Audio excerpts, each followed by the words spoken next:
ഞങ്ങളുടെ തെറ്റുകൾ ഞങ്ങളോട് ഞങ്ങളെ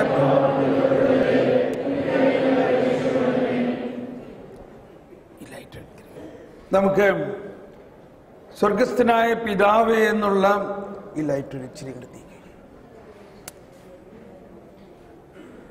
സ്വർഗസ്ഥനായ പിതാവേ എന്നുള്ള പ്രാർത്ഥന ആണ് മധ്യസ്ഥ പ്രാർത്ഥനയുടെ ഏറ്റവും പ്രധാനമായ ഒരു രഹസ്യം.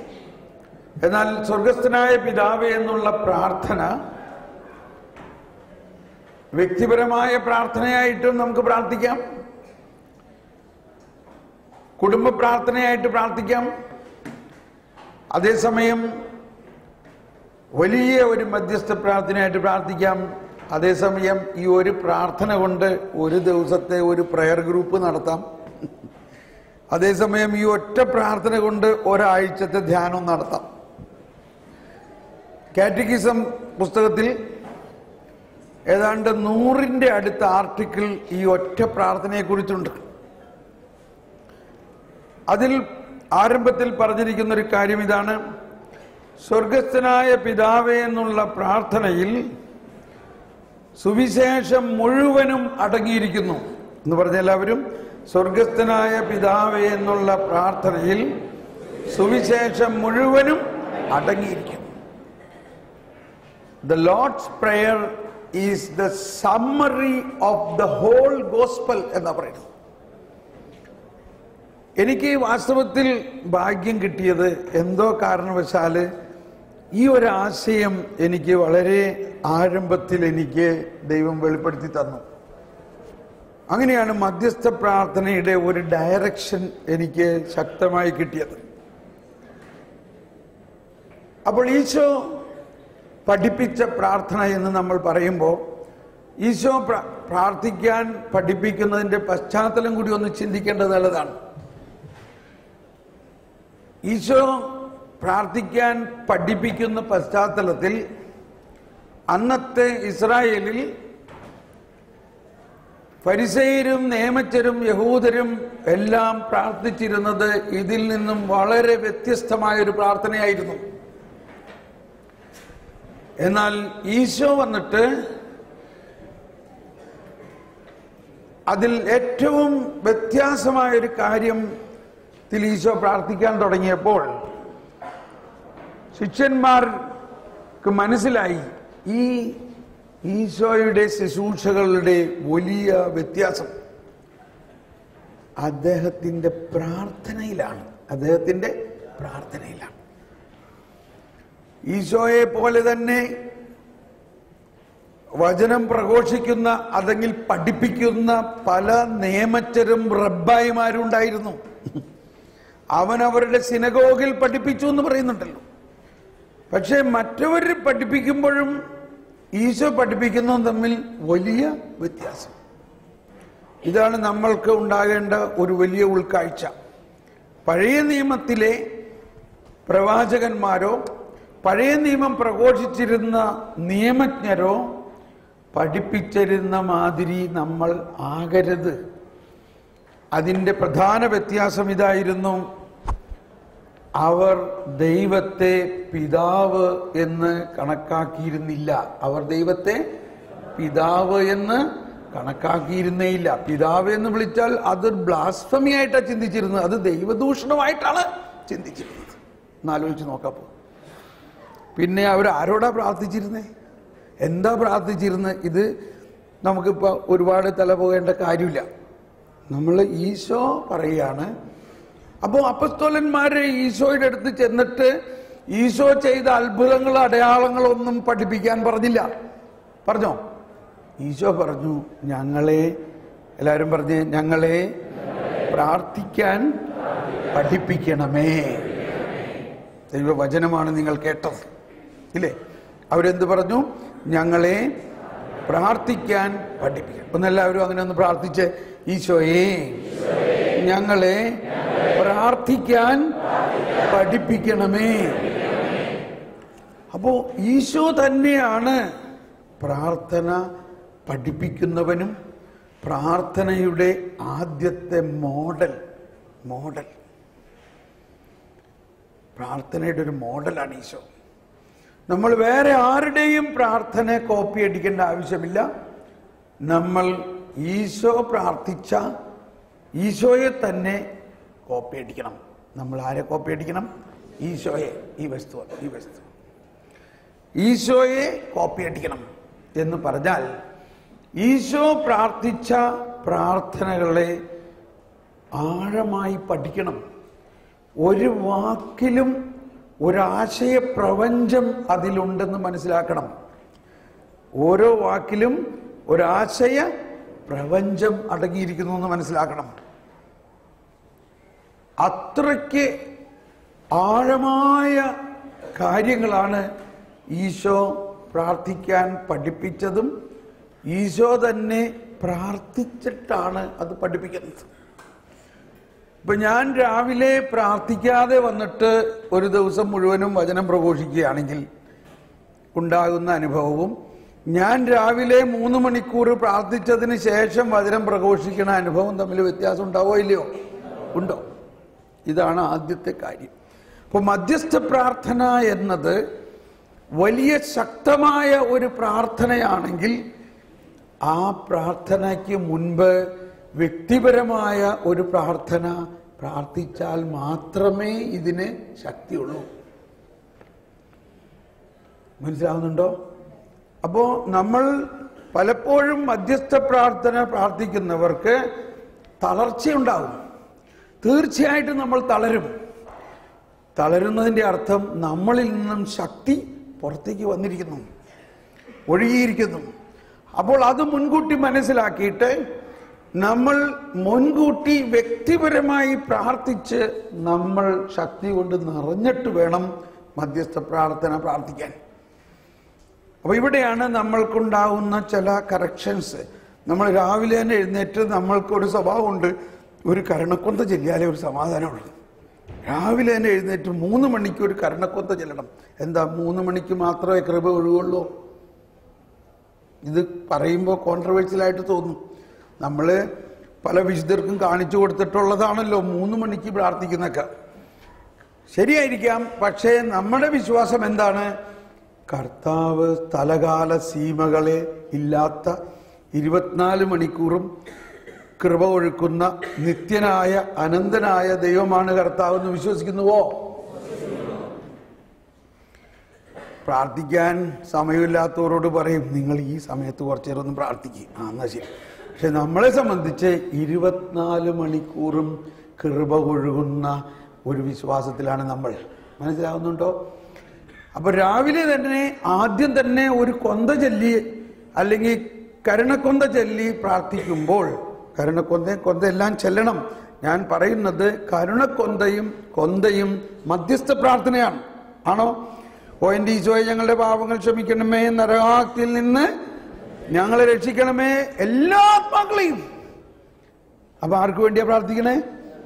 ലോകത്തിലുള്ള എല്ലാ ആത്മാക്കൾക്കും വേണ്ടി പ്രാർത്ഥിക്കുകയാണ്. പ്രത്യേകിച്ച് നരകത്തിലേക്ക് തന്നെ ഞാൻ പോണമെന്നും പറഞ്ഞിരിക്കുന്ന ആൾക്കാർ, അവരെ പിടിച്ച് വലിച്ച് നമ്മൾ സ്വർഗത്തിലേക്ക് കൊണ്ടുവരികയാണ് മധ്യസ്ഥ പ്രാർത്ഥനയിലൂടെ.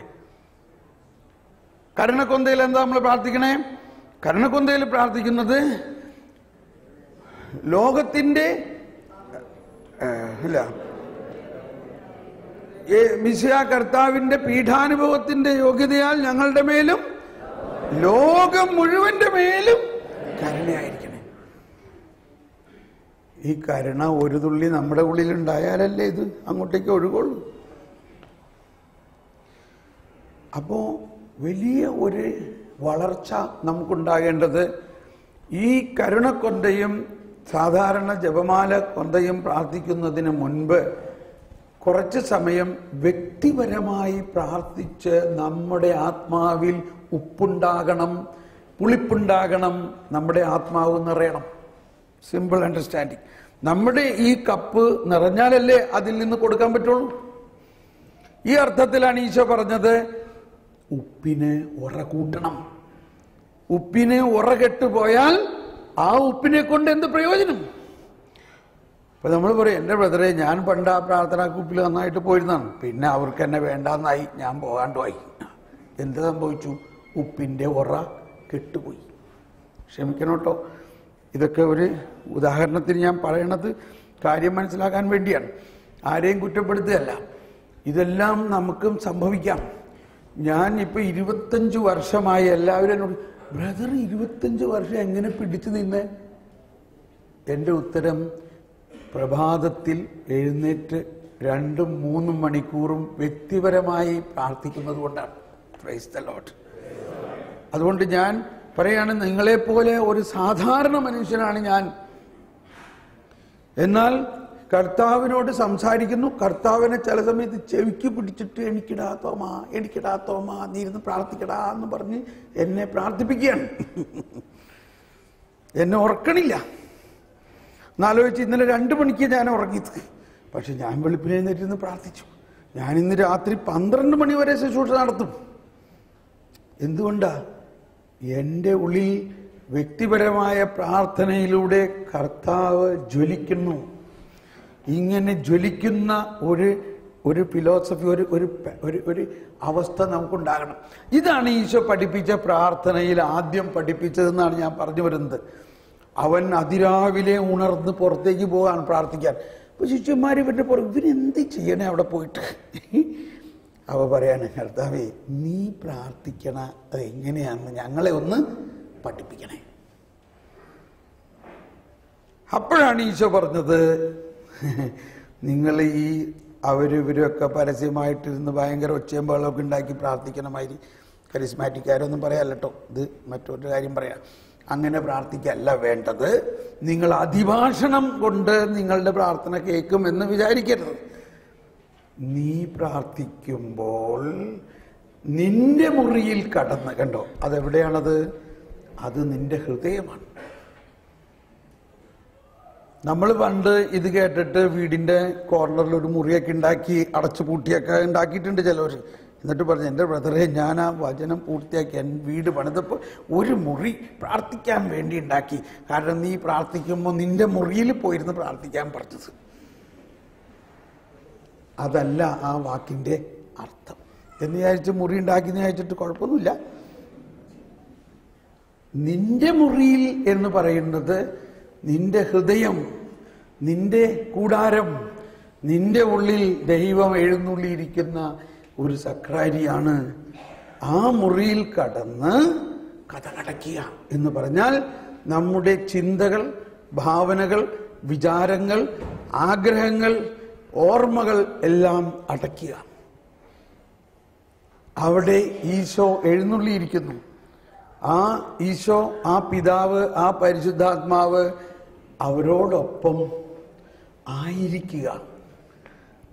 അവർ നിനക്ക് വേണ്ടി എല്ലാം തയ്യാറാക്കി അവിടെ വെച്ചിരിക്കുകയാണ്. ആ പിതാവിനോട് പ്രാർത്ഥിക്കുക. കേട്ടോ, ഇവിടെയാണ് ആദ്യമായിട്ട് പ്രാർത്ഥനയിലെ വിപ്ലവമാണ് അവിടെ നടക്കുന്നത്. അന്ന് വരെ യഹൂദരാരും പിതാവിനോട് പ്രാർത്ഥിക്കണ കാര്യം ചിന്തിച്ചിട്ടില്ല.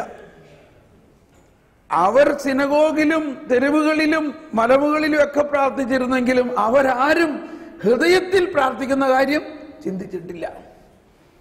ഇതാണ് പഴയ നിയമവും പുതിയ നിയമവും തമ്മിലുള്ള വലിയ വ്യത്യാസം. ഈശോ തന്നെ പറയുന്നുണ്ട്, അവർ വലിയ വലിയ വാക്കുകൾ കൊണ്ട് പലതും പ്രാർത്ഥിക്കുന്നുണ്ടെങ്കിലും അവരുടെ ഹൃദയം എന്നിൽ നിന്നും അകന്നിരിക്കുന്നു. ഇത് വളരെ പ്രധാന ഒരു ബോധ്യമാണ്. വെളുപ്പിന് എണീറ്റാൽ ആദ്യം തന്നെ കുറച്ച് സമയം വ്യക്തിപരമായി പ്രാർത്ഥിക്കുക. അപ്പൊ അതിനാണ് വ്യക്തിപരമായ പ്രാർത്ഥനയുടെ ഒരു കടലാസ് എനിക്ക് കിട്ടിയതനുസരിച്ച് എഴുതി ഉണ്ടാക്കിയിട്ടുള്ള കടലാസ്. അപ്പൊ അത് തന്നെ പ്രാർത്ഥിക്കണമെന്നില്ല, അതൊരു ഐഡിയയാണ്. അപ്പൊ ആ പ്രാർത്ഥനയിൽ വിശുദ്ധീകരണം നടക്കണം, ശുദ്ധീകരണം നടക്കണം, ശക്തീകരണം നടക്കണം, ആരാധന, ഇതൊക്കെ വേണം. പക്ഷേ അതിന്റെ സാരാംശം ഇതാണ്: നിന്റെ മുറിയിൽ കടന്ന് കഥ കടയ്ക്കുക. അപ്പൊ പ്രാക്ടിക്കലി ഏറ്റവും ബുദ്ധിമുട്ടുള്ളത് കഥ കടയ്ക്കാനാണ്. കാരണം നമ്മൾ അങ്ങനെ ഉള്ളിൽ പ്രാർത്ഥിക്കുമ്പോൾ ഉടനെ ഒരിക്കലും ചിന്തിക്കാത്ത സകല ചിന്തകളും വരാൻ തുടങ്ങും, ഇല്ലേ? പ്രാക്ടിക്കലി ഇതാ പ്രശ്നം. പക്ഷെ അത് ഒരു തെറ്റല്ല, അത് പ്രാർത്ഥനയുടെ ഒരു ട്രാക്കാണ്, ഒരു വേ ഓഫ് ദ പ്രെയർ ആണ്. അവിടെ ഒന്നൊന്നായിട്ട് നമ്മൾ തിരസ്കരിക്കില്ല. എനിക്കിപ്പോൾ ഇത് ചിന്തിക്കേണ്ട, എനിക്ക് എൻ്റെ ഈശോ, എൻ്റെ പിതാവ്, എൻ്റെ പരിശുദ്ധാത്മാവ് എൻ്റെ ഉള്ളിലുണ്ട്, എനിക്ക് അവരെക്കുറിച്ച് മാത്രം ചിന്തിച്ചാൽ മതി, അതുകൊണ്ട് ഈ ചിന്തകളൊക്കെ പോട്ടെ. അപ്പൊ പിതാവിന് ഭയങ്കര സന്തോഷമായി. എടാ, ഇവൻ അവനേക്കാൾ കൂടുതൽ എന്നെ സ്നേഹിക്കുന്നുണ്ടല്ലേ, മനസ്സിലാവണ്ടോ? അപ്പൊ ഈശോന് ഭയങ്കര സന്തോഷമായി. അങ്ങനെ ഇരിക്കുമ്പോൾ നമുക്ക് ഏറ്റവും ഇഷ്ടമുള്ള വേറൊരു കാര്യം തലയിൽ വരികയാണ്. അതിനെ എന്റർടൈൻ ചെയ്യാൻ തോന്നുകയാണ്, അതിനെക്കുറിച്ച് ചിന്തിക്കാൻ തോന്നുകയാണ്. അപ്പോഴും നമ്മൾ പറയാം, ഇല്ലില്ല, ഇപ്പോൾ എൻ്റെ വ്യക്തിപരമായ പ്രാർത്ഥനയുടെ സമയമാണ്, ഇപ്പൊ എനിക്കത് ചിന്തിക്കണ്ട, കണ്ടോ, ഞാൻ അതിനെ തിരസ്കരിക്കുന്നു. അപ്പോൾ ഈശോന് കൂടുതൽ സന്തോഷമായി. ആഹാ, അതാണ് എന്നേക്കാൾ ഉപരി നീ മറ്റെന്തിനെയോ സ്നേഹിക്കുന്നുണ്ടെങ്കിൽ അവൻ എനിക്ക് യോഗ്യനല്ല, മറിച്ച് മറ്റെല്ലാത്തിനെയും ഉപരി നീ എന്നെ സ്നേഹിക്കുന്നുവെങ്കിൽ നീ എനിക്ക് യോഗ്യനാണ്. അതിൻ്റെ അർത്ഥത്തിലാണ് ഈ വചനത്തിലെ ഒരുവന്റെ ശത്രു അവന്റെ ഭവനത്തിൽ തന്നെയാണ് എന്ന് പറയണതിൻ്റെ അർത്ഥം നമ്മുടെ വീട്ടിലുള്ള ഭാര്യയോ മക്കളോ ഒന്നും അല്ല നമ്മുടെ ശത്രു, നമ്മുടെ ഭർത്താവും അല്ല നമ്മുടെ ശത്രു. നമ്മുടെ ഹൃദയത്തിലുള്ള ദൈവത്തിൻ്റെ ലയനത്തിന് തടസ്സം നിൽക്കുന്ന നമ്മുടെ തന്നെ പല വിചാരങ്ങളും തെറ്റായ ബോധ്യങ്ങളുമാണ് നമ്മുടെ ഉള്ളിലുള്ള ശത്രു. അപ്പൊ ഇതിനെ തിരസ്കരിച്ചുകൊണ്ട്, അപ്പൊ ഇത് കുറച്ച് ദിവസത്തെ ഒരു പ്രാക്ടീസ് ചെയ്യണം. പെട്ടെന്നത് ഒരുപക്ഷെ നടക്കില്ല. നമ്മൾ ഡ്രൈവിംഗ് പഠിക്കുന്ന പോലെ ആദ്യം കുറച്ച് ദിവസം നമ്മൾ ഇതിനു വേണ്ടി പരിശ്രമിക്കുമ്പോൾ, പിന്നെ ഇപ്പൊ പണ്ടൊക്കെ എനിക്ക് 2 മണിക്കൂർ ഇരുത്തിയിരുന്നു ഈ യുദ്ധം, ഇതിന് ഈ പല വിചാരങ്ങളെ ഡിസ്കണക്ട് ചെയ്യാൻ, അല്ലെങ്കിൽ അതിനെ റിജക്ട് ചെയ്യാൻ. പക്ഷെ ഇപ്പൊ എനിക്ക് ഒന്നുമുണ്ടെങ്കിൽ ടക്ക് എന്ന് പറഞ്ഞാൽ അകത്തേക്ക് പോവാം, വളരെ എളുപ്പം. ഒരു പല വിചാരം എന്നെ ശല്യപ്പെടുത്തുന്നില്ല. കഥ കടച്ചു, ഞാൻ എൻ്റെ ഈശോന്റെ കൂടെയാണ്, ഒന്നും എനിക്ക് വേണ്ട, ഒരു ചിന്തയും വേണ്ട, ഒരാഗ്രഹവുമില്ല, ഒരു പ്രാർത്ഥന പോലുമില്ല. കാരണം എൻ്റെ പിതാവിനറിയാം എനിക്ക് എന്താണ് വേണ്ടതെന്ന്. അപ്പൊ അങ്ങനെയുള്ള ഒരു വ്യക്തിപരമായ പ്രാർത്ഥന ഞാൻ ചുരുക്കി പറയാണ്. പ്രധാനമായിട്ട് നിങ്ങൾ ഈ പ്രിൻസിപ്പിൾ എടുക്കണം. ആദ്യം നിങ്ങളുടെ കപ്പ് നിറയണം, നിങ്ങളുടെ എൻ്റെ പാനപാത്രം കവിഞ്ഞൊഴുകണം, എന്നിട്ട് നിങ്ങൾ മറ്റുള്ളവർക്ക് കൊടുക്കണം. അപ്പോൾ വ്യക്തിപരമായ പ്രാർത്ഥന മുൻകൂട്ടി ചെയ്താൽ മാത്രമേ മധ്യസ്ഥ പ്രാർത്ഥനയ്ക്ക് കഴമ്പുള്ളൂ, ശക്തിയുള്ളൂ, അഭിഷേകമുള്ളൂ. അല്ലെങ്കിൽ നമ്മൾ പ്രാർത്ഥിക്കും, അയ്യോ ഞാൻ പ്രാർത്ഥിക്കണേ, ഞാൻ കർത്താവിനോട് പറഞ്ഞിട്ടാണ് 3 കൊന്ത രാവിലെ ചെല്ലുന്നു, ആ 3 കൊന്ത ചെല്ലിയില്ലെങ്കിൽ എനിക്കൊരു സമാധാനമില്ല. എന്ത് പ്രയോജനം ഉണ്ടായി? നമ്മൾ വ്യക്തിപരമായി പ്രാർത്ഥിച്ച് നമ്മുടെ ആത്മാവ് നിറഞ്ഞിട്ട് വേണം പിന്നെ കൊന്ത ചെല്ലിക്കോ. ഒരു സഹോദരി പറഞ്ഞു, മാതാവ് എന്നോട് പറഞ്ഞു 33 കൊന്ത ചെല്ലാൻ, പക്ഷെ ഞാൻ വൈകുന്നേരം ആകുമ്പോഴേക്കും അങ്ങ് തളർന്നു പോകാണ് ബ്രദറെ, ഞാൻ എന്ത് ചെയ്യണം? അപ്പൊ ഞാൻ ചോദിച്ചു, അത് മാതാവിനോട് ചോദിക്കായിരുന്നില്ലേ? അപ്പൊ നമ്മൾ മാതാവ് പറഞ്ഞാൽ മാതാവ് നമ്മളെ കേൾക്കുന്നുണ്ട്. നമുക്ക് മാതാവിനോട് ചോദിക്കാം, മാതാവേ 33 കൊന്ത എങ്ങനെയാ ചെല്ലേണ്ടത്? അത് ചോദിക്കാൻ വിട്ടുപോയി. എന്നാ ഇപ്പൊ ചോദിച്ചോ. അല്ല, അത് ബ്രദർ ഒന്ന് പറയും. ഞാൻ പറഞ്ഞാൽ പിന്നെ ഇനി മാതാവിന് പ്രയാസമാവില്ലേ? എങ്കിലും ഞാൻ ഈ പ്രശ്നം സോൾവ് ആക്കാൻ നീ ഒരു പണി ചെയ്യും, 1 കൊന്ത നിനക്ക് വേണ്ടി പ്രാർത്ഥിക്കും. അയ്യോ, എനിക്ക് വേണ്ടി ഞാൻ ഒന്നും പ്രാർത്ഥിക്കില്ല, അത് എൻ്റെ സങ്കുചിത മനോഭാവമല്ലേ? കണ്ടോ, ഇതാണ് ഞാൻ എല്ലാം മറ്റുള്ളവർക്ക് വേണ്ടി പ്രാർത്ഥിക്കുള്ളൂ. കേക്ക്, ഞാൻ പറയണ കേക്ക്, നിനക്ക് വേണ്ടി പ്രാർത്ഥിച്ച് നീ നിറയെ, എന്നിട്ടൊരു 10 കൊന്ത മറ്റുള്ളവർക്ക് വേണ്ടി പ്രാർത്ഥിക്കും. അത് കഴിഞ്ഞ് വീണ്ടും 1 കൊന്ത നിനക്ക് വേണ്ടി, പിന്നെ അടുത്ത 10 കൊന്ത മറ്റുള്ളവർക്ക് വേണ്ടി, പിന്നെ വീണ്ടും 1 കൊന്ത നിനക്ക് വേണ്ടി. അത് നോക്കാം. മാതാവിന് ദേഷ്യാവോ? ഇല്ലില്ല. നീ ഇങ്ങനെ ഒന്ന് പ്രാർത്ഥിച്ച് നോക്ക്, ഇതൊന്ന് പ്രാർത്ഥിച്ചിട്ട് എന്നോടൊന്ന് വിവരം പറയും, എനിക്ക് ആകാംക്ഷയുണ്ട് അതറിയാൻ. അവൾ പിറ്റേ ദിവസം പറയുകയാണ്, ഇപ്പം എനിക്ക് ഭയങ്കര ഉന്മേഷമാണ്. കണ്ടോ? അപ്പം അതിൻ്റെ ഡൈനാമിക്സ് എന്താ? നമ്മൾ നിറയണം, എന്നിട്ട് നമ്മളിൽ നിറഞ്ഞത് 10 കൊന്ത ചൊല്ലി മറ്റുള്ളവർക്ക് വേണ്ടി മധ്യസ്ഥ പ്രാർത്ഥന നടന്നു. അപ്പോഴേക്കും നമ്മൾ വീണ്ടും തളർന്നു, നമ്മൾ എംറ്റി ആയി. വീണ്ടും 1 കൊന്ത ചൊല്ലി നമ്മൾ നിറഞ്ഞു, പിന്നെ അടുത്ത 10 കൊന്ത മറ്റുള്ള. അപ്പോൾ കൊന്തയും എല്ലാം ചെല്ലുമ്പോൾ ഇങ്ങനെ നമ്മളിൽ നിറഞ്ഞിട്ട് വേണം. അപ്പോൾ ഈ ഒരു ഐഡിയ വളരെ ഇമ്പോർട്ടൻ്റ് ആണ്. ഇപ്പം നമ്മുടെ ടീമിലും ഞാനൊക്കെ 24 മണിക്കൂറും മധ്യസ്ഥ പ്രാർത്ഥന നടത്തുന്നവരാണ് ചില സ്ഥലങ്ങളിൽ. ഇപ്പം ഞാൻ ഇവിടുന്ന് ഇത് കഴിഞ്ഞ തിങ്കളാഴ്ച കഴിഞ്ഞാൽ ചൊവ്വാഴ്ച ജർമ്മനിക്ക് പോകുന്നു. അത് കഴിഞ്ഞ് 4 ദിവസം കഴിഞ്ഞിട്ട് ഞാനും റോമിൽ പോവുകയാണ്. മറ്റൊന്നിനുമല്ല, ദിനരാത്രം അവിടെ ഇരുന്ന് മധ്യസ്ഥ പ്രാർത്ഥന നടത്തുന്നതിനാണ്. നമ്മുടെ ടീമിൻ്റെ കൂടെ ഞാനും ആ ചാപ്പലിൽ ഇരുന്നു കൊണ്ട് മധ്യസ്ഥ പ്രാർത്ഥന നടത്തും. ഞാനാകുന്ന മോശയുടെ കരങ്ങൾ ഉയർന്നു നിൽക്കുന്നത് കാണാൻ കർത്താവ് ആഗ്രഹിക്കുന്നു. എൻ്റെ കൂടെയും സൂറും പിന്നെ ആരാ അഹറോനും ഒക്കെ ഉണ്ട് എന്ന പോലെ നമ്മൾ തന്നെ കുറെ സമയം പ്രാർത്ഥിക്കണം, വ്യക്തിപരമായും മധ്യസ്ഥ പ്രാർത്ഥന. ഓക്കെ, അപ്പോ അങ്ങനെ ഞാൻ പ്രാർത്ഥിക്കുമ്പോൾ എൻ്റെ ശൈലി ഇതാണ്. ഞാൻ ആദ്യം 3 മണിക്കൂർ വ്യക്തിപരമായി പ്രാർത്ഥിക്കും. പിന്നെ എനിക്ക് ഫുൾ ഡേ എനിക്ക് മധ്യസ്ഥ പ്രാർത്ഥന നടത്താം. പക്ഷെ അത് കഴിഞ്ഞ് ഞാൻ തളരുമ്പോൾ ഞാൻ വീണ്ടും വ്യക്തിപരമായി പ്രാർത്ഥിച്ച് എന്നെ നിറയ്ക്കും. അപ്പൊ ഈ ഒരു ശൈലിയാണ് ഈശോ പഠിപ്പിച്ച പ്രാർത്ഥനയിൽ. ഈശോ പറഞ്ഞു, നിന്റെ മുറിയിൽ കടന്ന് കതകടച്ച് രഹസ്യത്തിൽ നിന്റെ പിതാവിനോട് പ്രാർത്ഥിക്കുവിൻ. രഹസ്യങ്ങൾ അറിയുന്ന നിന്റെ പിതാവ് നിനക്ക് പ്രതിഫലം നൽകും. എന്നിട്ട് അതിന് ശേഷം പറയുകയാണ്, നിന്റെ പിതാവിനറിയാം നിനക്ക് എന്താണ് ആവശ്യം. അപ്പോ ഇവിടെ നമ്മളുടെ നിയോഗങ്ങളെല്ലാം പ്രാർത്ഥിക്കുന്നത് ഒരു പ്രാരംഭ പ്രാർത്ഥന മാത്രമാണ്. നമ്മൾ വളർച്ചയിലേക്ക് വരുമ്പോൾ പ്രാരംഭക്കാരിൽ നിന്നും നമ്മൾ വളർന്നിട്ടുണ്ടെങ്കിൽ ആ വളർച്ചയ്ക്കനുസരിച്ചുള്ള പ്രാർത്ഥനയാണ്. അമ്മ ത്രേസ്യയുടെ ആഭ്യന്തര ഹർമ്മങ്ങൾ എന്ന പ്രധാന വലിയ പുസ്തകത്തിൽ പറയുന്നത് 10 തലത്തിലുള്ള പ്രാർത്ഥനയുണ്ട്. പ്രാരംഭക്കാര്, പിന്നെ അടുത്ത സ്റ്റെപ്പ്, പിന്നെ കുറച്ചുകൂടി വളർന്നവര്, പിന്നെ കുറച്ചുകൂടി വളർന്നവര്, അങ്ങനെ ഏറ്റവും വളർന്നവരാണ് 10ാം സ്റ്റെപ്പ്. അങ്ങനെ ഒരു 10 തലങ്ങളെങ്കിലും പ്രാർത്ഥനയ്ക്ക് ഉണ്ടെന്നാണ് പറയുന്നത്. ഇപ്പൊ നമ്മൾ പണ്ട് ചെറുപ്പത്തിലെ പഠിച്ച ചില പ്രാർത്ഥനകൾ അതേ ശൈലിയിൽ പ്രാർത്ഥിച്ചാൽ നമ്മളിപ്പോഴും പ്രാരംഭക്കാരെ ആകുന്നുള്ളൂ. മനസ്സിലാകുന്നുണ്ടോ? നമ്മൾ അതിൽ നിന്നും ഉയരണം. നമ്മൾ പ്രാർത്ഥനയുടെ വിവിധ തലങ്ങളിലേക്ക് പോകണം. അതിനൊക്കെയാണ് മധ്യസ്ഥ പ്രാർത്ഥന ധ്യാനമൊക്കെ നടത്തണം എന്ന് ഞാൻ പറയണത്. അപ്പോൾ നമുക്ക് 6-7 ദിവസം ഇരുന്നിട്ട് പല പ്രാർത്ഥനകളും പഠിക്കാൻ പറ്റും. ഓക്കെ, അപ്പോൾ ഈ ഒരു പ്രാർത്ഥനയുടെ പ്രത്യേകത നമ്മുടെ ഉള്ളിൽ വസിക്കുന്ന പരിശുദ്ധാത്മാവിനോടും ഈശോയോടും പിതാവിനോടും ലയിച്ച് കുറച്ച് സമയം ഇരിക്കുകയും നമ്മുടെ ആഗ്രഹങ്ങൾ ഒന്നും പറയാതെ, മറിച്ച് നമ്മൾ ഒന്നാഗ്രഹിക്കാം, പിതാവേ നിനക്കറിയാം, നീ എനിക്ക് വേണ്ടി ഒരുക്കി വെച്ചിട്ടുണ്ട്. ഇത് ഞാൻ പല ധ്യാനങ്ങളിലും പറഞ്ഞതാണെങ്കിലും ഇവിടെ ഒന്ന് പറയാൻ ആഗ്രഹിക്കുകയാണ്. ജോൺ ഓഫ് ദ ക്രോസിന്റെ കർമ്മല മലകയറ്റം എന്ന പ്രസിദ്ധമായ പ്രബോധന പ്രാർത്ഥനയെ കുറിച്ചുള്ളതിൽ പറയുകയാണ്. വളരെ കടിച്ചപ്പൊട്ടാത്ത പുസ്തകമാണെന്ന് എല്ലാവരും പറയുന്നു. പക്ഷെ അതിൽ വളരെ ലളിതമായി പറയുകയാണ്, ഒരമ്മ ഒരു കുഞ്ഞിന് വേണ്ടി നല്ല മനോഹരമായ മധുരം എല്ലാം നിറഞ്ഞ നല്ല ഭക്ഷണം ഉണ്ടാക്കി. അത് നമ്മുടെ മലയാളത്തിൽ പറയുകയാണെങ്കിൽ നമ്മൾ നല്ല എരിവുള്ള മീൻകറി ഉണ്ടാക്കി വെച്ചു വലിയ ആളുകൾക്ക് കഴിക്കാൻ. പക്ഷെ ഇത് കുഞ്ഞിന് കൊടുത്താൽ ശരിയാവില്ല.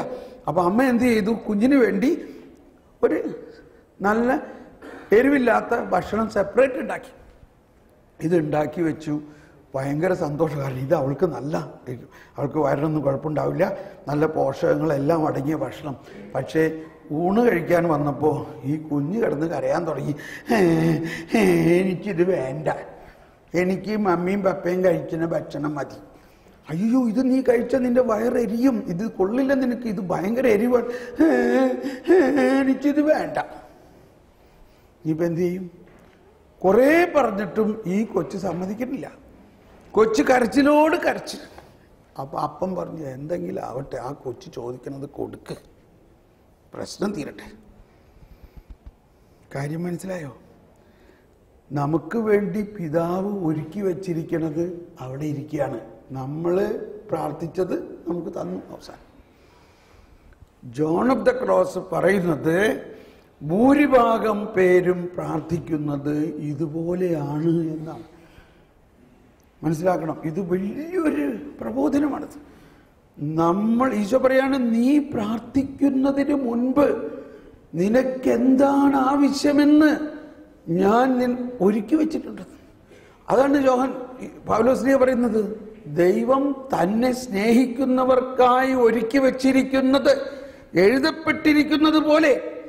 1 കൊരിന്ത്യർ 2:9, കണ്ണ് കാണാത്തതും കാത് കേൾക്കാത്തതും മനുഷ്യ മനസ്സ് നിരൂപിക്കുക പോലും ചെയ്യാത്ത അത്രയും വലിയ കാര്യങ്ങളാണ്. അത് വേണോ? അത് വേണോ? പറഞ്ഞു മനസ്സിലായില്ലേ? അത് വേണോ? അത് വേണമെങ്കിൽ നമ്മൾ എന്ത് ചെയ്യണം? നമ്മുടെ ആഗ്രഹങ്ങളുടെ അവിടെ വെക്കണം. എന്നിട്ട് പറയണം, കർത്താവേ, എൻ്റെ ആഗ്രഹങ്ങൾ പലതും ഉണ്ടെങ്കിലും നീ എനിക്ക് വേണ്ടി ഒരുക്കിയിരിക്കുന്നത് ഞാൻ ആഗ്രഹിക്കുന്നതിനേക്കാൾ വലുതാണ്. പക്ഷെ അതെന്താണെന്ന് എനിക്ക് അറിഞ്ഞൂടാ, കാരണം അത് എൻ്റെ ചിന്തയ്ക്ക് അപ്രാപ്യമാണ്. അതാണ് സങ്കീർത്തനം പറഞ്ഞു. 61-ാം സങ്കീർത്തനത്തിൽ പറയുകയാണ്, എനിക്കപ്രാപ്യമായ പാറയിൽ എന്നെ കയറ്റി നിർത്തണമേ, അങ്ങാണെൻ്റെ രക്ഷാകേന്ദ്രം. ഓക്കെ, ശത്രുക്കൾക്കെതിരെയുള്ള സുശക്ത ഗോപുരം ഞാനങ്ങയുടെ കൂടാരത്തിൽ എന്നേക്കും വസിക്കട്ടെ. ഭയങ്കരമാണ് ഈ സങ്കീർത്തനങ്ങളിലെല്ലാം പറയുന്ന ഇതേ ആശയമാണ്. ഒരു കാര്യം ഞാൻ കർത്താവിനോട് അപേക്ഷിച്ചു, ഒരു കാര്യം മാത്രം ഞാൻ യാചിച്ചു, അങ്ങയുടെ ആലയത്തിൽ വസിക്കാൻ തന്നെ, ജീവിതകാലം മുഴുവനും അങ്ങയുടെ ആലയത്തിൽ വസിക്കാൻ. അപ്പോൾ ഇങ്ങനെ ഈ ദൈവം നമുക്ക് ഒരുക്കി വച്ചിരിക്കുന്ന കണ്ണ് കാണാത്തതും കാത് കേൾക്കാത്തതുമായ അതിനു വേണ്ടി നമ്മൾ പ്രാർത്ഥിക്കണം. ഇപ്പോഴും വ്യക്തിപരമായ പ്രാർത്ഥന ആയിട്ടുള്ളൂ കേട്ടോ. നമ്മൾ അങ്ങ് നിറയാൻ തുടങ്ങും. ഞാൻ ചില സമയത്തൊക്കെ ഇങ്ങനെ 2-3 മണിക്കൂർ നേരം ഇങ്ങനെ അങ്ങ് നിറഞ്ഞു കഴിയുമ്പോൾ പിന്നെ നമുക്ക് ഇരിക്കാൻ പറ്റില്ല, പിന്നെ നിൽക്കാനും പറ്റില്ല, പിന്നെ ചാടുകയാണ് നമ്മൾ. ഒരു ഇംഗ്ലീഷിൽ ഇങ്ങനെ ഒരു പാട്ടുണ്ട്, The joy of the Lord is my strength. The joy of the Lord is my strength.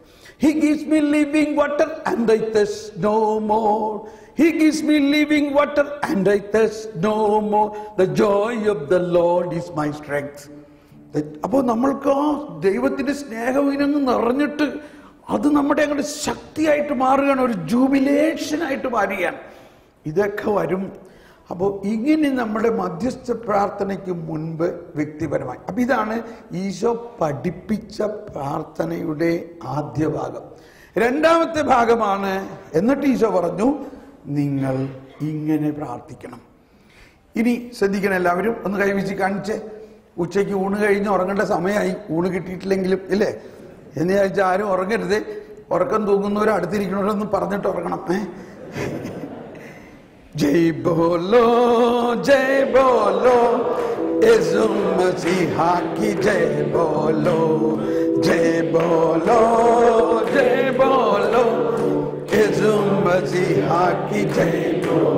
രണ്ട് കരങ്ങൾ ഉയർത്തി ജയ് ബോലോ യേശു. അടുത്തിരിക്കുന്ന ആളുടെ തലയിലൊന്ന് ഇടിച്ചുകൊണ്ട് जय बोलो यीशु मसीहा. Praise the Lord. ഉറക്കം മാറിയോ? ഓൾറൈറ്റ്. അപ്പോൾ ഇനിയും ശ്രദ്ധിക്കണേ, സ്വർഗസ്ഥനായ പിതാവേ എന്നുള്ള പ്രാർത്ഥനയിൽ അതിൻ്റെ ആദ്യ ഭാഗം, ആദ്യത്തെ ലൈൻ ഒരു കോമൺ പ്രിഫേസ് ആണ്, ഒരു ആമുഖം. സ്വർഗസ്ഥനായ ഞങ്ങളുടെ പിതാവേ. ഇവിടെയാണ് ഇത് പറഞ്ഞ് തീരണമെങ്കിൽ ഇപ്പോൾ 1 മണിക്കൂർ എടുക്കും, പക്ഷെ ഞാൻ പെട്ടെന്ന് പറയാം. ഒരു കൊവേന്തയിൽ പ്രിയോരച്ഛൻ അവിടുത്തെ ഒരു കൊച്ചച്ഛന് അല്ലെങ്കിൽ വേറൊരു മോങ്ക്, അതായത് സന്യാസിക്ക് എന്തോ തെറ്റ് ചെയ്തപ്പോൾ അവർക്ക് തെറ്റ് ചെയ്താൽ പണിഷ്മെന്റ് ചെയ്യാന്നുള്ളത് കൊവേന്തയിലെ പഴയ റൂളാണ്, ഇപ്പോൾ ഒന്നുമില്ല. ഈവൻ കൊവേന്തയിൽ ജയിൽ വരെ ഉണ്ടായിരുന്നു, പ്രസൻ. അങ്ങനെയാണ് ജോഹന്നാൻ ക്രൂസിനെയൊക്കെ ചാട്ട കൊണ്ട് അടിച്ച് ചെയിൻ കൊണ്ട് അടിച്ച് ജയിലിൽ അടച്ചു. അപ്പം അന്ന് അതൊക്കെ ഉണ്ടായിരുന്നു. ഇന്ന് അതൊന്നും പറ്റില്ല കേട്ടോ. ഇന്ന് കർത്താവ് ഈശോ മിശിഹായുടെ സ്നേഹമാണ് കൊവേന്തയിൽ. എന്തിനു പറയണു? ഈ കൊവേന്തയിലെ പ്രിയോര് ഈ അച്ഛന് ഒരു പണിഷ്മെന്റ് കൊടുത്ത ഇതാണ്, നീ ആ വെയിലത്ത് അവിടെ പറമ്പിൽ പോയിരുന്ന് സ്വർഗസ്ഥനായ പിതാവ് പറഞ്ഞ് ചെല്ലാൻ പറഞ്ഞു. അങ്ങനെ പറഞ്ഞു വിട്ടു. പക്ഷെ ആളത് കണ്ടിട്ട് കാണണില്ല. ഉച്ചയ്ക്ക് ഊണ് കഴിക്കാൻ നോക്കിയിട്ടും ആളെ കണ്ടില്ല. വൈകുന്നേരം അത്താഴത്തിൻ്റെ നേരത്തും ആളെ കണ്ടില്ല. അപ്പോൾ പ്രിയോരച്ഛൻ വിചാരിച്ചു ഇത് എന്ത് പറ്റിയാവോ, ഇയാൾക്ക് പണിഷ്മെന്റ് കൊടുത്തത് കൊണ്ട് മൂഡ് ഔട്ടായ ആൾ വിട്ടു പോയോ. പിറ്റേ ദിവസം ബ്രേക്ക്ഫാസ്റ്റിന്റെ നേരത്തും ആളെ കാണാനില്ല. അത് കഴിഞ്ഞ് ഉച്ചഭക്ഷണത്തിന് നേരത്തും ആളെ കാണാനില്ല. അപ്പോൾ പ്രിയോരച്ഛൻ വേറൊരു അച്ഛനെ വിളിച്ചിട്ട് പറഞ്ഞു, ഒന്ന് അന്വേഷിച്ച് ഇദ്ദേഹം അവിടെ പോയി. ഞാൻ ഇത്രേ പറഞ്ഞുള്ളൂ, നീ അവിടെ പോയിരുന്നൊന്ന് സ്വർഗസ്ഥനായ പിതാവ് ചെല്ലണം. ഒരു ചെറിയ പണിഷ്മെന്റ്. അങ്ങനെ അദ്ദേഹത്തെ അന്വേഷിച്ച് നടന്നപ്പോൾ അദ്ദേഹം അവിടെ പറമ്പിലിരുന്ന് കണ്ണടച്ചിങ്ങനെ ഇരുന്ന് പ്രാർത്ഥിച്ചുകൊണ്ടിരിക്കാൻ. പോയി വിളിച്ചു, അച്ചോ ബ്രദർ എന്താ? അപ്പൊ ഇയാള് ഇങ്ങനെ ചാൻഡ് ചെയ്തുകൊണ്ടിരിക്കുക, സ്വർഗസ്ഥനായ ഞങ്ങളുടെ പിതാവേ. ഓ, ആ പിതാവിൻ്റെ വാത്സല്യം. ഞങ്ങളുടെ പിതാവ് എന്ന് പറഞ്ഞാൽ യേശുവിൻ്റെ പിതാവും എൻ്റെ പിതാവും ഒന്നാണ്. ഈശോയോടൊപ്പം ഇങ്ങനെ പിതാവിനെ കുറിച്ചും ഉള്ള ആ ചിന്തയിൽ അങ്ങ് ലയിച്ച് അങ്ങ് ഇരുന്നു പോയി. എന്നിട്ട് പറയാണ്, എന്നോട് സ്വർഗസ്ഥനായ പിതാവേ എന്നുള്ള പ്രാർത്ഥന പ്രാർത്ഥിക്കാൻ പറഞ്ഞു. ഞാൻ അതിൻ്റെ ആദ്യത്തെ 2 അക്ഷരത്തിലേ എത്തിയിട്ടുള്ളൂ. അതുകൊണ്ട് അച്ഛൻ പോയിക്കോ, ഞാൻ പ്രാർത്ഥന മുഴുവനാക്കിയിട്ട് 2-3 ദിവസം കഴിഞ്ഞിട്ട് വന്നേക്കാം. മനസ്സിലാവുന്നുണ്ടോ? ഇങ്ങനെയൊക്കെയാണ് വിശുദ്ധന്മാരുടെ ജീവിതത്തിൽ സ്വർഗസ്ഥനായ പിതാവ് പ്രാർത്ഥിച്ചിരുന്നത്. അമ്മ ത്രേസ്യയും കൊച്ചു ത്രേസ്യയും പറയുമായിരുന്നു, ഞാനിങ്ങനെ ഭയങ്കരമായിട്ട് വരണ്ട ഒരവസ്ഥയിലായപ്പോൾ 1 മണിക്കൂർ കൊണ്ട് ഒരു സ്വർഗസ്ഥനായ പിതാവ് ഞാൻ പ്രാർത്ഥിച്ചപ്പോൾ ഒരു സമാധാനമായിരുന്നു. 1 മണിക്കൂർ കൊണ്ട് ഒരു സ്വർഗസ്ഥനായ പിതാവ്. ഇത് ഭയങ്കര കോമൺ പ്രാക്ടീസ് ആയിരുന്നു. സ്വിറ്റ്സർലൻഡിലെ വിശുദ്ധനായ ഒരു വ്യക്തിയാണ്, ഒരു കുടുംബസ്ഥനാണ്, 10 മക്കളുള്ള ഒരാളാണ്. ബ്രദർ നിക്കോളാസ് ക്ലൗസ് എന്ന് പറഞ്ഞൊരാൾ.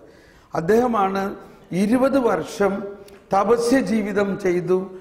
20 വർഷം ഒരു ഭക്ഷണവും കഴിക്കാതെ വിശുദ്ധ കുർബാന മാത്രം സ്വീകരിച്ചുകൊണ്ട് സ്വർഗസ്ഥനായ പിതാവേ എന്നുള്ള പ്രാർത്ഥന വളരെയധികം റിഫ്ലക്റ്റീവായിട്ട് പ്രാർത്ഥിച്ചുകൊണ്ട് 20 വർഷം തപസ്യ ജീവിതം നടത്തി അദ്ദേഹം സ്വിറ്റ്സർലൻഡിലെ അദ്ദേഹം താമസിച്ചിരുന്ന ആ ഗ്രാമത്തിൽ നിന്നും മാതാവിൻ്റെ പുണ്യ തീർത്ഥാടന കേന്ദ്രമായ ഐൻസ്ലീഡൻ എന്ന് പറഞ്ഞ സ്ഥലത്തേക്ക് 70 കിലോമീറ്റർ ദൂരം എല്ലാ വർഷവും കാൽനടയായി പോകുമ്പോൾ ഒറ്റ സ്വർഗസ്ഥനായ പിതാവാണ് പ്രാർത്ഥിച്ചിരുന്നതെന്നാണ് പറയണേ.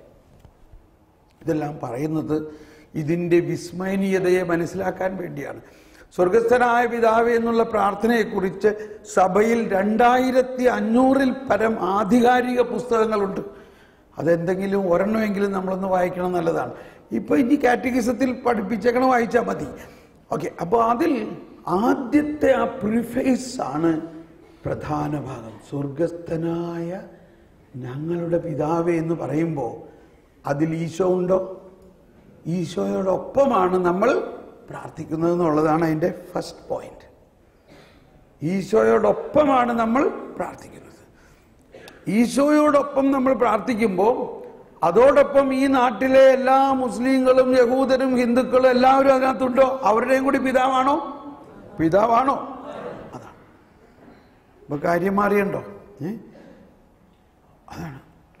എല്ലാ ജാതി മതസ്ഥരുടെയും പിതാവാണ്.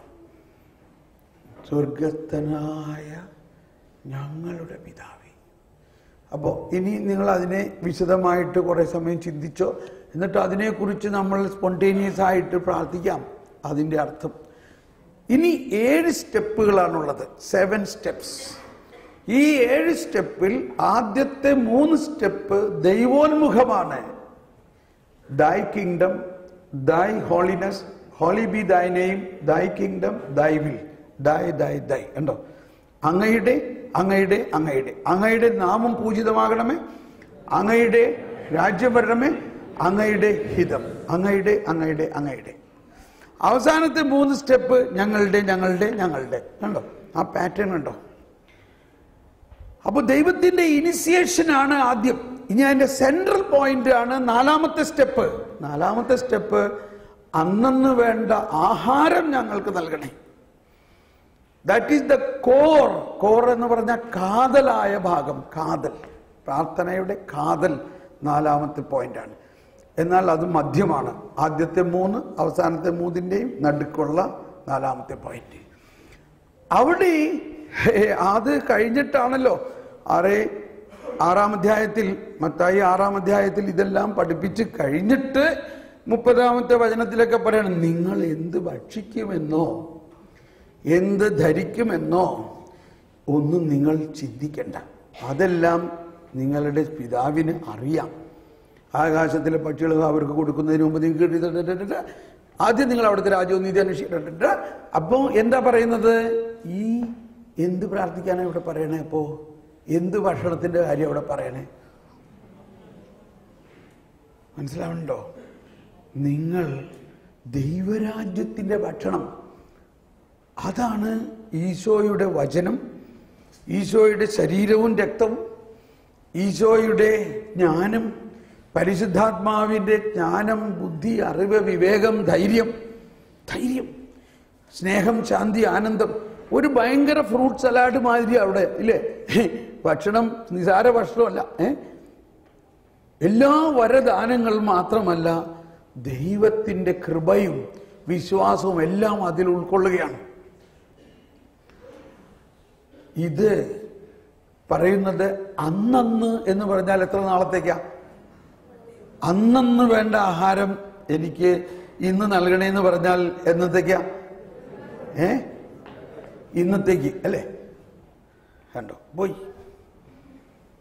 അതാണ്, ഇതൊക്കെയാണ് ഈ പ്രാർത്ഥനയുടെ വിസ്മയനീയതയാണെന്ന് പറയണത്. അന്നന്ന് എന്നതിൻ്റെ യഥാർത്ഥ അർത്ഥം എന്നേക്കും എന്നാണ്. അന്നെന്നുള്ളതിൻ്റെ അർത്ഥം എന്നേക്കും എന്നാണ്. എന്നേക്കും എന്ന് പറഞ്ഞാൽ എത്ര നാളത്തേക്ക്? മരണം വരെ അല്ലേ? അതുമല്ല, നമ്മൾ ഇവിടെ ഈ ജീവിതത്തിന് വേണ്ടി മാത്രമല്ല ക്രിസ്തുവിൽ നമ്മൾ പ്രത്യാശ വെക്കേണ്ടത്. സ്വർഗ്ഗരാജ്യത്തിലുള്ള വിശ്വാസം വഴി കർത്താവ് വിശ്വസിയുടെ ശരീരവും രക്തവും സ്വീകരിക്കാൻ തിരുസഭ നിങ്ങളെ ക്ഷണിക്കുന്നു. എന്ത് മനസ്സിലായി?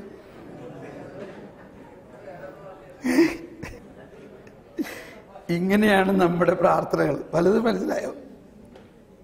സ്വർഗരാജ്യ